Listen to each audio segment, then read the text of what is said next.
Hello everyone and welcome to Connectors.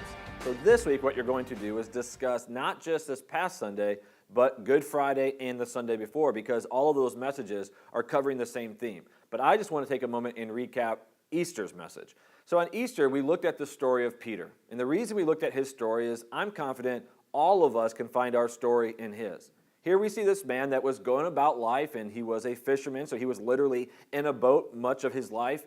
And Jesus called them from the boat. So obviously what he was calling them from is his way of living, his way of thinking, even what was his security. And Jesus called him to follow after Jesus. And so Peter did this. And what we see in this story is that Peter was a passionate man, very impulsive at times, and that was both good and bad. There were times he did incredible things of faith, both in action and in words. But then there were times that in the same way, passionately, he failed, both in actions and in words.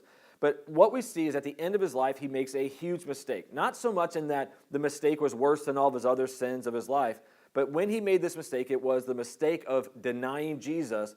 Unfortunately, that next day, Jesus was crucified.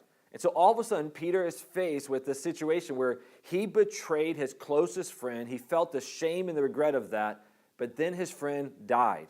And in his mind and heart, he thought he would never have another chance. But then something special and powerful happened. A couple of days later, his friend Jesus came back to life and walked out of the tomb alive, giving Peter another chance. What we see in the story, though, is even though he met with Jesus, Peter went back to his old way of living. He went back to fishing. It's what was familiar and comfortable to him.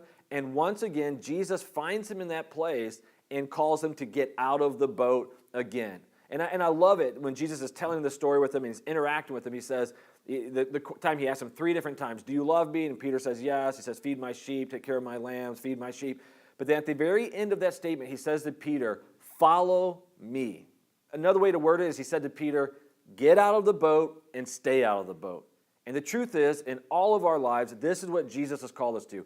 Get out of the boat, follow him, die to ourselves, surrender all, follow him, and know this, because Jesus died for our sins and came back to life, we always have another chance. I mean, I just love that thought. When I was first writing my notes out, this was actually about a month ago, I actually wrote down that the resurrection gave Peter a second chance. But then I crossed it out and I corrected it and said, no, it's not a second chance, because that sounds like here's your last and final chance. Jesus' resurrection gave Peter another chance and another chance and another chance, the same way it does for us. If you mess up, you have another chance. If you mess up again, you have another chance. And this is the powerful idea behind Jesus dying for our sins and coming back to life. So today, as you discuss this, I pray that this impacts your life and you're able to have a very open discussion of what Jesus is calling you to get out of the boat from, but also just what this means to you in your personal relationship with him. Guys, I love you. I'm so excited for the future of our church and excited for the future of your groups. And I just pray that your group is a blessed time.